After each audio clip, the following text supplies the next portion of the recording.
Channel geography with सुमन में आप सभी का वेलकम है। आज हम लोग हमारे इस वीडियो के माध्यम से स्टडी करेंगे राजस्थान का भूगोल, जिसमें हम देखेंगे राजस्थान के खनिजों के बारे में। सबसे पहले तो अगर हम देखते हैं कि खनिज होते क्या हैं, यानी खनिज किन्हें कहा जाता है, तो जैसा कि मैंने इसकी डेफिनेशन भी लिख रखी है कि भूगर्भ की खुदाई से निकले पदार्थ, यानी पृथ्वी की खुदाई करके जो प्राप्त किए गए पदार्थ होते हैं उन्हें क्या कहा जाता है, खनिज कहा जाता है। अब हम लोग अगर राजस्थान में पाए जाने वाले खनिजों के बारे में देखते हैं, या उससे पहले हम देखते हैं कि राजस्थान में जो या मुख्य तौर पे खनिजों का वर्गीकरण अगर हम देखें तो वर्गीकरण में हम देखते हैं कि खनिज होते हैं दो प्रकार के। कितने प्रकार के? दो प्रकार के। नंबर 1 धात्विक खनिज और नंबर 2 अधात्विक खनिज। सबसे पहले अगर हम बात करते हैं धात्विक खनिज की, तो धात्विक खनिज वो खनिज होते हैं जिनमें मुख्य अंश किसका होता है, धातु का होता है। यानी मुख्य अंश जिनमें धातु के रूप में पाया जाता है, जैसे लोहा, मैग्नीज, इन खनिजों में अगर मुख्य अंश देखा जाए तो किसका है, धातु का, तो वो क्या कहलाते हैं, धात्विक खनिज। लेकिन ऐसे खनिज जो कि मुख्य अंश, या हम कहें कि जिनमें मुख्य अंश के रूप में धातु नहीं पाई जाती, वो क्या कहलाते हैं, अधात्विक खनिज। जैसे भूगर्भ से निकले हुए बहुमूल्य पत्थर यानी हीरा, पन्ना, ये सब क्या है, खनिज हैं, लेकिन इनमें मुख्य अंश क्या है, धातु का नहीं है, तो वो क्या कहलाते हैं, अधात्विक खनिज। यानी आप सरल भाषा में भी अगर आप समझें तो जिसमें मुख्य अंश धातु का होता है, यानी एक मेटल का होता है, वो क्या कहलाता है, धात्विक खनिज। और जिनमें मुख्य अंश धातु का नहीं होता वो क्या कहलाता है, अधात्विक खनिज। उसके बाद भी हम लोग अगर देखें कि धात्विक और अधात्विक जो होता है, यानी धात्विक खनिज भी जो होता है उसमें मुख्य अंश जो होता है वो धातु का होता है, लेकिन वो लोहा धातु है, या उसमें मुख्य अंश धातु का होते हुए भी लोहा नहीं है। उसके आधार पे भी ये दो प्रकार का होता है। एक होता है लोह धात्विक, और दूसरा जो खनिज होता है वो होता है अलोह धात्विक। यानी इन खनिजों में मुख्य अंश जो है वो धातु का है, लेकिन उसमें लोहा धातु जो है वो मुख्य रूप से है, तब तो क्या कहलाएगी, लोह धात्विक। अगर धातु है उसमें मुख्य अंश के रूप में, लेकिन लोहा नहीं है, तो वो क्या कहलाएगी, अलोह धात्विक। जैसे उदाहरण के लिए अगर लोहा धात्विक में उदाहरण देखते हैं तो आता है लोहा और मैग्नीज।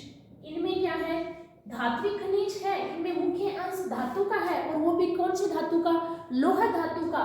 लेकिन सोना, चांदी, तांबा, ये क्या है, धात्विक है, इनमें मुख्य अंश क्या है, धातु का है, लेकिन इनमें क्या है, लोहा धातु मुख्य रूप से नहीं पाई जाती, यानी ये क्या है, अलोह धात्विक है।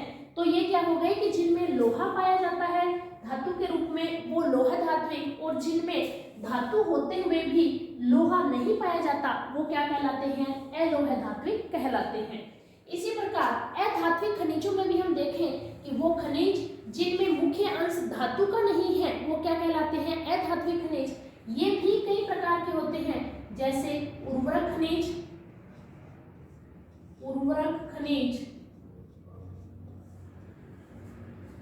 ऊर्जा खनिज, यानी ऐसे खनिज जिनसे हमें ऊर्जा प्राप्त होती है। उदाहरण के लिए कोयला, पेट्रोल, ये क्या है, ऊर्जा खनिज। बहुमूल्य पत्थर, या हम कह सकते हैं बहुमूल्य खनिज, यानी हीरा, पन्ना, ये क्या है, अधात्विक खनिज है, और वो भी कौन से, अधात्विक, यानी इनमें धातु जो है वो मुख्य अंश के रूप में नहीं पाई जाती। और नेक्स्ट अगर हम देखें अधात्विक में भी ये किस प्रकार के हैं, बहुमूल्य खनिज प्रकार के ये खनिज हैं। तो ये हो जाता है इनका वर्गीकरण कि खनिज किस किस प्रकार के होते हैं। अब अगर हम देखते हैं खनिज क्षेत्र कहाँ, राजस्थान में, यानी राजस्थान में जो है कौन कौन से क्षेत्र जहाँ खनिज पाया जाता है। अगर राजस्थान के भौतिक विभाग को अपन एक बार फिर से रिवाइज करें तो 4 प्रकार के पार्ट्स में मैंने इनको बांटा था।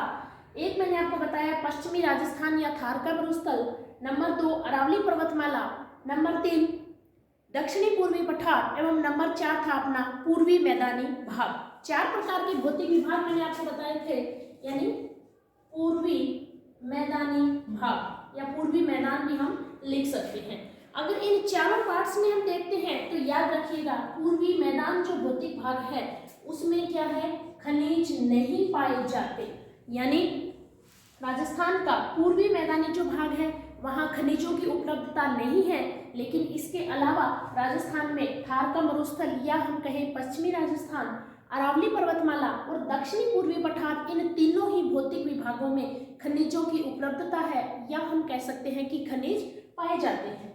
पश्चिमी राजस्थान की सबसे पहले हम बात करते हैं तो यहाँ क्या है, अधात्विक खनिज पाया जाता है, यानी अधात्विक खनिज यानी ऐसा खनिज जिनमें क्या है, धातु मुख्य अंश के रूप में नहीं पाई जाती, यानी अधात्विक खनिज कहाँ पाए जाते हैं, राजस्थान के पश्चिमी राजस्थान में। और मैंने आपको बताया कि इनमें उर्वरक खनिज यानी पोटास, फास्फोरस, ऊर्जा खनिज, कोयला, पेट्रोल, ये क्या है ऊर्जा खनिज, बहुमूल्य खनिज यानी हीरा, पन्ना, तो इस तरह के जो अधात्विक खनिज है वो कहाँ पाए जाते हैं, पश्चिमी राजस्थान में। और इसके अलावा अगर मैं आपको बता दूं तो भारत के अधात्विक खनिज का 25% हिस्सा, यानी भारत का 25% भाग किसका, अधात्विक खनिज का कहाँ पाया जाता है, राजस्थान के इस पश्चिमी राजस्थान में भाग में पाया जाता है।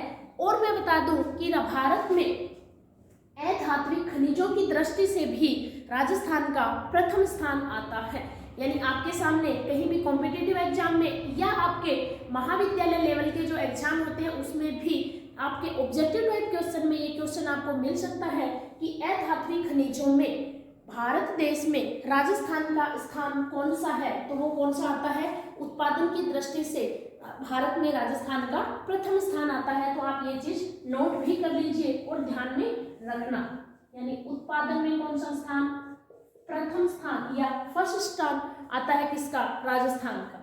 नेक्स्ट हम देखते हैं अरावली पर्वतमाला एवं दक्षिणी पूर्वी पठार। राजस्थान की अरावली पर्वतमाला एवं दक्षिणी पूर्वी पठार जो है ये दोनों ही भाग जो है इनका निर्माण कौन सी चट्टानों से हुआ है, आग्नेय चट्टानों से। आग्नेय चट्टानों से इनका निर्माण होने के कारण इन दोनों ही क्षेत्रों में, अरावली पर्वतमाला और दक्षिणी पूर्वी पठार, इन दोनों ही क्षेत्रों में क्या है, धात्विक खनिज पाए जाते हैं, यानी ऐसे खनिज जिनमें मुख्य अंश किसका होता है, धातु का होता है। तो अरावली पर्वतमाला एवं दक्षिणी पूर्वी पठार में किस प्रकार के खनिज, धात्विक खनिज पाए जाते हैं। और भारत का जो धात्विक खनिज है उसका 15% भाग, इतना भारत का 15% कहाँ पाया जाता है, अरावली पर्वतमाला और दक्षिणी पूर्वी पठार, या हम कह सकते हैं कि राजस्थान में भारत के धात्विक खनिज का 15% भाग पाया जाता है। इसके अलावा एक इम्पोर्टेंट लाइन कि अरावली पर्वतमाला को क्या कहा जाता है, खनिजों का अजायब घर। ये भी आपके सामने कहीं ना कहीं क्वेश्चन आपको मिल सकता है। खनिजों का अजायब घर किसे कहा जाता है, अरावली पर्वतमाला को खनिजों का अजायब घर, यानी यहाँ बहुत प्रकार के खनिज पाए जाते हैं। कहाँ, अरावली पर्वतमाला में। इसी कारण इसको क्या कहा जाता है, खनिजों का अजायब घर अरावली पर्वतमाला को कहा जाता है। इसके अलावा मैंने आपको बताया कि पूर्वी मैदान में क्या है, खनिजों की उपलब्धता नहीं है। तो ये हो जाते हैं राजस्थान में खनिज क्षेत्र कि कहाँ किस प्रकार का और कितना भाग पाया जाता है खनिजों की दृष्टि से। इसके अलावा अगर हम बात करते हैं कि राजस्थान में खनिज नीतियां, ये भी एक ऑब्जेक्टिव क्वेश्चन के हिसाब से आपके लिए छोटा सा टॉपिक बनता है, खनिज नीति, यानी सरकार के द्वारा इन खनिजों के उत्खनन एवं इनके संरक्षण की दृष्टि से जो नीतियां बनाई गई हैं उनके बारे में अगर हम लोग बात करते हैं सबसे पहली नीति जो है राजस्थान में, सबसे पहली नीति जो है वो आई थी 1978 में। कब आई थी? प्रथम नीति आई थी, फर्स्ट या प्रथम नीति कब आई थी? 1978 में, सन 1978 में। और उस समय मुख्यमंत्री थे भैरव सिंह शेखावत, यानी भैरव सिंह शेखावत के समय में प्रथम नीति आई थी सन 1978 में। इसके बाद अगर हम देखते हैं कि राजस्थान में सेकंड नीति या दूसरी नीति जो आई थी वो आई थी 1991, 1991। सेकंड कब आई थी? 1991 में, 1991 में। प्रथम कब आई थी? 1978 में। और उसके बाद थर्ड नंबर की जो नीति है वो आती है 1994, 1994 में इसकी तीसरी नीति यानी खनिज की तीसरी नीति आती है। और वर्तमान में अगर हम लोग बात करते हैं कि तत्कालीन जो नीति है वो आती है कब? जून 2015, जून 2015 में। और इस समय मुख्यमंत्री कौन? वसुंधरा राजे, यानी श्रीमती वसुंधरा राजे राजस्थान की मुख्यमंत्री के समय में आई थी प्रथम खनिज नीति। कौन सी? जून 2015। और अगर डेट की बात करें तो 4 जून 2015 को श्रीमती वसुंधरा राजे के द्वारा यह नीति प्रस्तुत की गई थी। तो आपके सामने क्वेश्चन पूछा जा सकता है या तो प्रथम नीति पे कि प्रथम नीति कब आई थी, या फिर वर्तमान में जो नीति चल रही है वो कब की प्रस्तुत की गई है या कब प्रस्तुत की गई है। तो वो है 4 जून 2015। किसके कार्यकाल में? श्रीमती वसुंधरा राजे के काल। ये हो जाती है खनिज नीतियां। इसके बाद अगर हम देखते हैं कि राजस्थान में खनिज कितने प्रकार के या कौन कौन से खनिज पाए जाते हैं, जैसा कि मैंने आपको बताया कि खनिजों का अजायब घर, यानी अरावली पर्वतमाला में अनेक तरह के खनिज पाए जाते हैं। तो अगर राजस्थान में पाए जाने वाले खनिजों की दृष्टि से हम बात करें कि राजस्थान में खनिज, तो याद रखिएगा कि राजस्थान में कुल 81 आर्थिक समीक्षा 2019 एवं 20 की आर्थिक समीक्षा के अनुसार राजस्थान में जो है वो 81 प्रकार के, कितने प्रकार के? 81 टाइप्स के खनिज उपलब्ध हैं। जबकि इन 81 में से अगर हम देखें कि उत्पादन योग्य कौन कौन से हैं, यानी उत्पादन योग्य जो खनिज हैं, उत्पादन योग्य खनिज वो कितने हैं? 67 जो खनिज है वो क्या है? उत्पादन योग्य है कि उनका उत्पादन किया जा सकता है। लेकिन राजस्थान में जो उत्पादित किए जाने वाले खनिज हैं, यानी 67 में से भी राजस्थान में जो उत्पादित खनिज है यानी जिनका उत्पादन किया जा रहा है वो कितने हैं? 57, यानी कुल 57 प्रकार के खनिजों का यहाँ उत्पादन किया जाता है। तो आप ध्यान रखिएगा कितने प्रकार के खनिज उपलब्ध हैं? 81 प्रकार के, यानी 81 प्रकार के। 81 में से उत्पादन योग्य कितने हैं? 67 टाइप्स के। जबकि इनमें से भी उत्पादित किए कितने जाते हैं? तो वो है 57, यानी कुल 57 प्रकार के खनिज यहाँ उत्पादित किए जाते हैं। और इन्हीं अलग अलग संख्याओं एवं अनेक संख्याओं के कारण जो है वो राजस्थान में पाए जाने वाले खनिजों की दृष्टि से इसे क्या कहा जाता है? खनिजों का अजायब घर। खनिजों की परिभाषा, इनका वर्गीकरण, राजस्थान में पाए जाने वाले खनिज क्षेत्र का हम लोगों ने अध्ययन कर लिया है। अब हम लोग देखते हैं कि राजस्थान राज्य में पाए जाने वाले जो खनिज हैं उनके बारे में हम लोग यहाँ अध्ययन कर लेते हैं कि कौन कौन से खनिज राजस्थान में पाए जाते हैं। तो राजस्थान में पाए जाने वाले खनिजों की दृष्टि से अगर हम देखें, राजस्थान में या हम कहें कि राजस्थान के प्रमुख खनिज,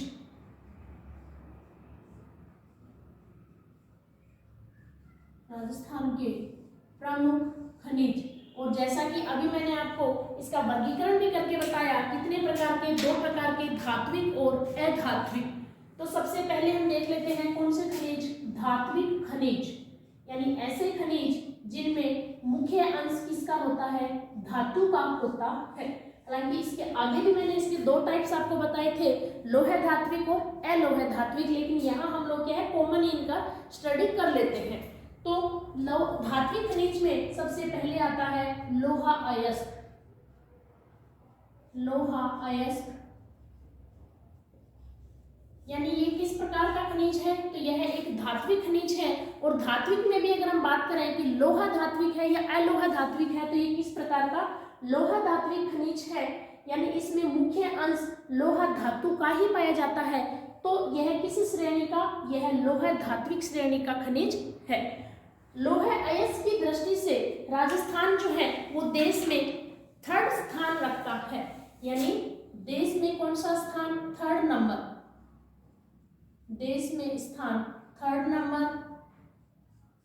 ओके जी, इसके बाद हम बात करते हैं इसके प्रकार की, कि लोहा के प्रकार जो होते हैं वो कितने प्रकार का लोहा होता है। तो ये कितने प्रकार का होता है, 4 प्रकार का होता है। कितने प्रकार का, 4 प्रकार का। अगर इन चारों का नाम मैं आपको बताऊं तो मैग्नेटाइट, हेमेटाइट, लिमोनाइट, सीडेराइट। कितने टाइप्स का, 4 टाइप्स का। अगर आपको यहाँ नाम भी लिखने हैं तो देखिए मैग्नेटाइट, मैग्नेटाइट सबसे उत्तम क्वालिटी का लोहा होता है।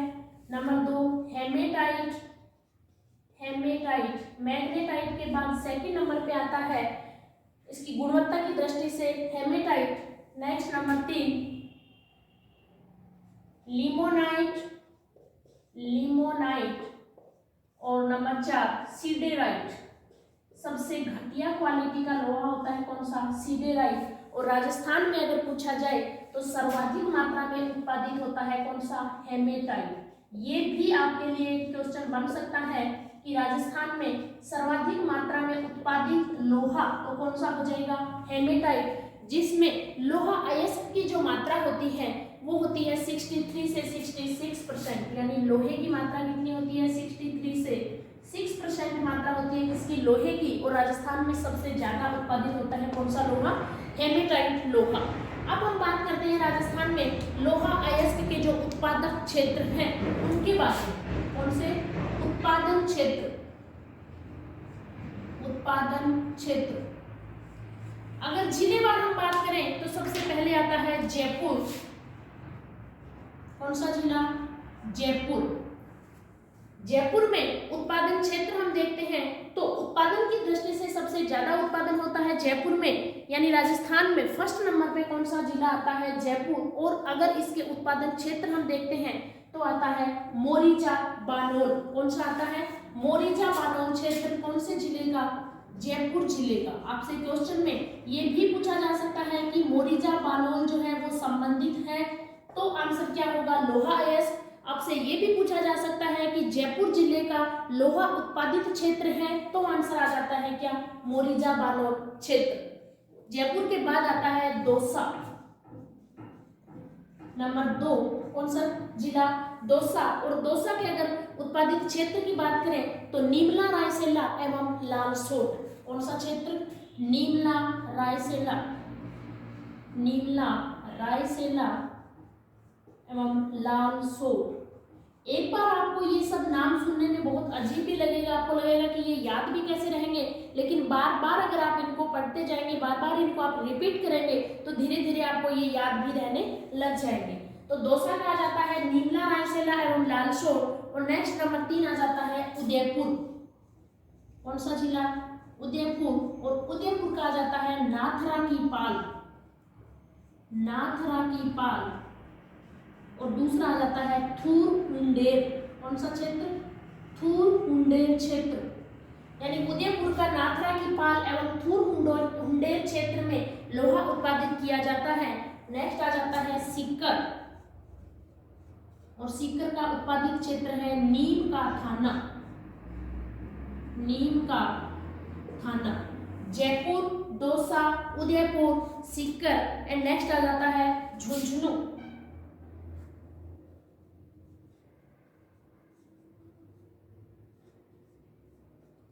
झुंझुनू, अगर झुंझुनू के उत्पादित क्षेत्र की बात करें तो खेतड़ी, सिंघाना,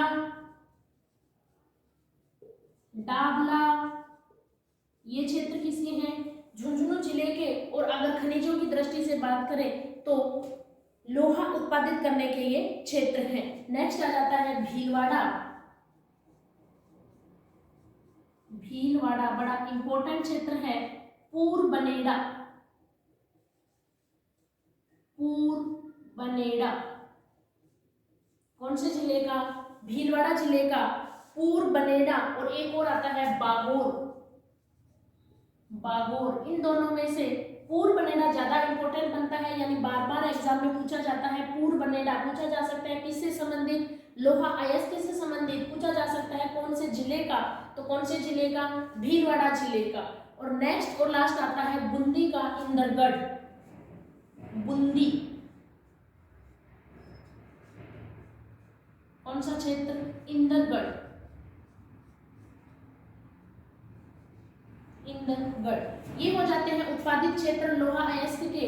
जयपुर, मोरिजा बानोर, दौसा, नीमला, रायसेला एवं लालसोट, उदयपुर, नाथरा की पाल एवं थूरहुंडेर, सीकर, नीम का थाना, झुंझुनू, खेतड़ी, सिंघाना एवं डाबला, भीलवाड़ा, पूर्वबनेड़ा एवं बागोर और लास्ट बूंदी, इंदरगढ़ इसके हैं लोहा अयस्क उत्पादित क्षेत्र। लोहा अयस्क के बाद हम देखते हैं कि लोहा अयस्क जो है वो क्या है? सभी उद्योगों का आधार स्तंभ होता है।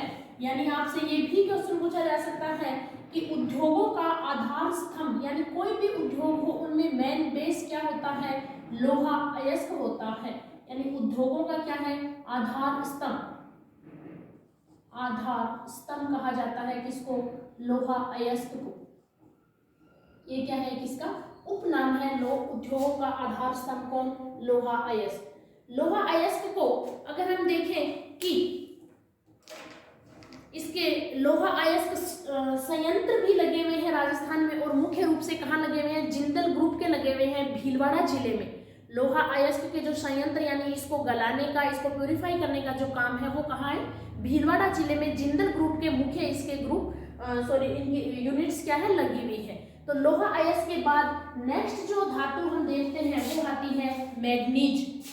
Number 2 manganese. लोहा अयस्क अपने आप में क्या होता है? एक इंपॉर्टेंट खनिज होता है।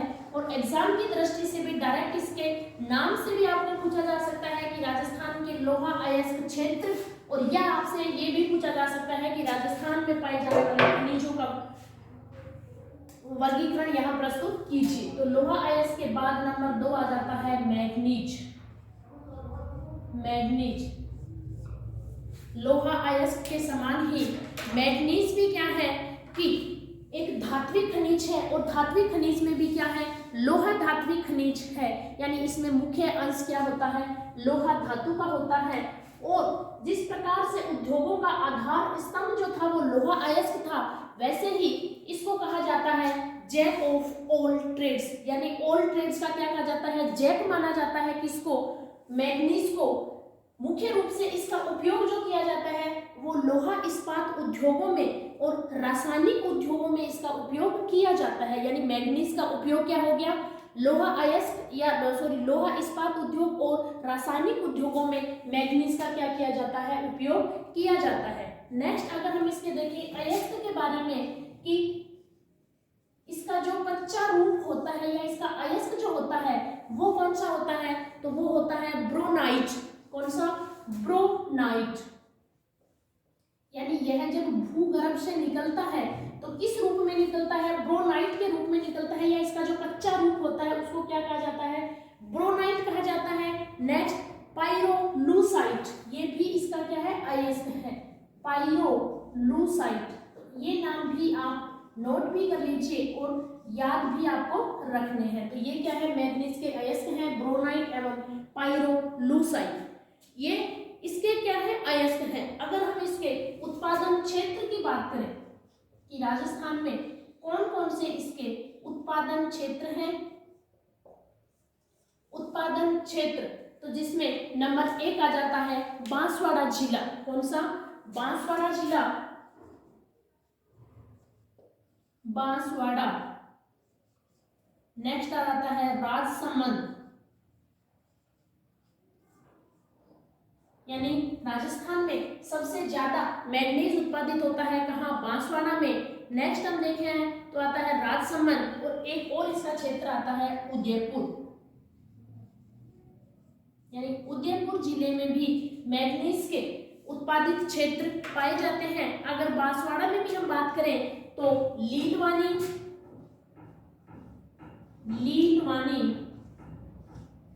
क्या है, मैग्नीज उत्पादन क्षेत्र है कहाँ का, बांसवाड़ा का। कालाखूंट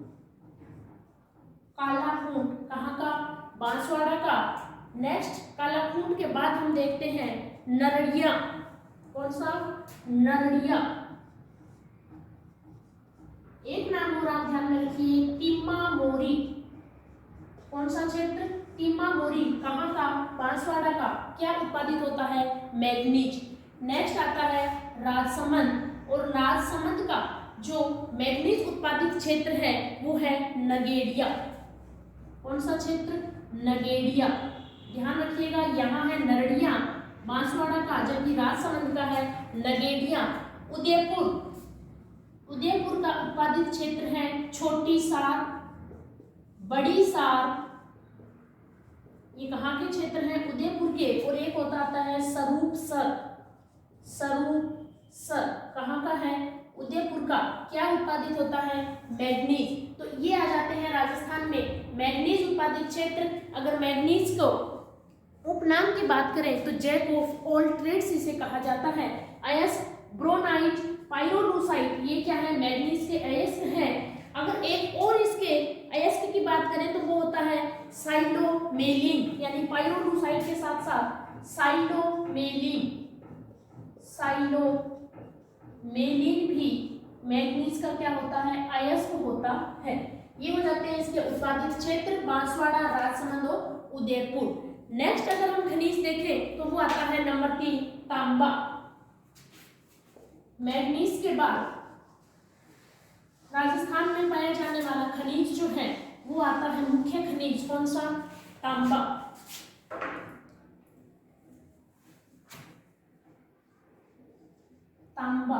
और तांबा के उत्पादन की दृष्टि से भारत देश में राजस्थान का कौन सा स्थान, सेकंड स्थान।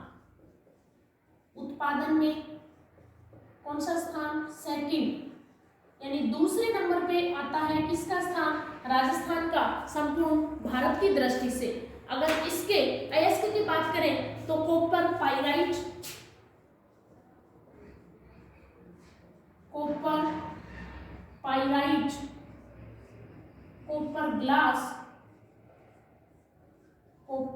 ग्लास, ये क्या है, तांबे के अयस्क हैं। कॉपर पाइराइट, कॉपर ग्लास एवं क्यूप्राइट, ये क्या है, तांबे के अयस्क हैं। नेक्स्ट हम देखते हैं तांबा उत्पादक क्षेत्र। अगर इसके उपयोग हम देखें तो तांबे का उपयोग जो है सबसे मुख्य इसकी विशेषता होती है कि ये ताप का बहुत ही अच्छा सुचालक होता है। तो विद्युत उपकरण बनाने में तांबे का उपयोग अच्छी मात्रा में किया जाता है या मुख्य रूप से किया जाता है। इसके अलावा सोने को मजबूती देने के लिए भी तांबे का उपयोग किया जाता है, यानी उद्योगों की दृष्टि से भी तांबा क्या है, महत्वपूर्ण खनिज है। इसके अलावा अगर हम देखें तो मनुष्य के द्वारा जो सबसे पहले अगर कोई धातु काम में ली गई थी तो वो क्या थी, तांबा, यानी मनुष्य ने तांबे को ही सबसे पहले धातु के रूप में उपयोग किया था। अब आते हैं इसके उत्पादन क्षेत्र। तो उत्पादन क्षेत्र में जिलेवार अगर हम बात करें तो सबसे पहले आता है झुंझुनू। कौन सा जिला, झुंझुनू। और झुंझुनू में भी खेतड़ी सिंघाना,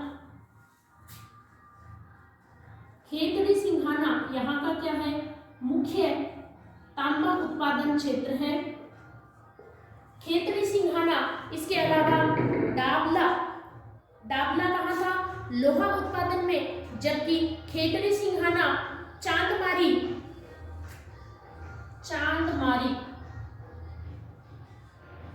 अकवाली, और एक यहाँ की जगह का नाम है कोपर। ये क्या है, यहाँ के मुख्य उत्पादित क्षेत्र हैं। और इन क्षेत्रों में खेतड़ी सिंघाना का नाम आप आपको ज़्यादा पढ़ने में या ज़्यादा क्वेश्चन में जो रिपीट किया जाता है वो क्या है, खेतड़ी सिंघाना कहाँ का, झुंझुनू का। नेक्स्ट आता है उदयपुर, यानी झुंझुनू के बाद राजस्थान का उदयपुर जिला, जिसमें उत्पादन क्षेत्र जो है वो है अंजनी, सलूम्बर, अंजनी सलूम्बर कहाँ के क्षेत्र हैं, उदयपुर के। इसके बाद अगर हम देखें तो एक नाम और आता है बंदावल की नाल, बंदावल की नाल कहाँ का है, उदयपुर का। क्या उत्पादित होता है, तांबा। झुंझुनू, उदयपुर। नेक्स्ट हम देखते हैं तो भीलवाड़ा, भीलवाड़ा। और भीलवाड़ा का एक बार पहले भी मैंने आपके सामने अभी अभी नाम लिया है, लोहा अयस्क के क्षेत्र में पूर्व पानेरा। तो यहाँ लोहा एवं तांबा दोनों खनिज उत्पादित किए जाते हैं। पूर्व बानेड़ा, पूरा नहीं, पूर्व बानेड़ा। और एक और जो नाम आता है बागोर, यानी ये दोनों क्षेत्र लोहा अयस्क एवं तांबा उत्पादित में अपना स्थान रखते हैं। भीलवाड़ा के बाद अगर हम देखें तो राजसमंद, और राजसमंद में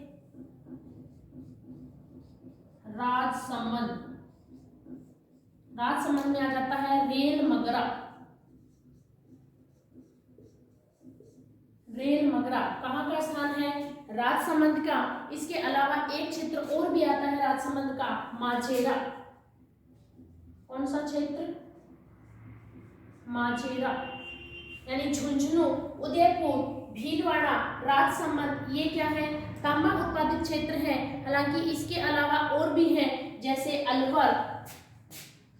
अलवर का भी यह क्षेत्र जो है वो तांबा उत्पादन की दृष्टि से मुख्य क्षेत्र है, और वो है खोदरीबा। कौन सा क्षेत्र, खोदरीबा। काफी बार क्वेश्चन में पूछा जाता है, तो आप भी अपने एग्जाम के जो ऑब्जेक्टिव टाइप क्वेश्चन होते हैं या कॉम्पिटिटिव एग्जाम के लिए भी इसको याद रखिएगा। खोदरीबा किसके लिए, तांबे के लिए। कहाँ का, अलवर का। एक आता है चूरू, और चूरू जिले का जो क्षेत्र है वो है बीदासर। कौन सा क्षेत्र, बीदासर। यानी झुंझुनू, उदयपुर, भीलवाड़ा, राजसमंद, अलवर और चूरू। इसके अलावा भी एक आजकल जो सामने आ रहा है वो है सिरोही का बसंतगढ़। कौन से जिले का, सिरोही,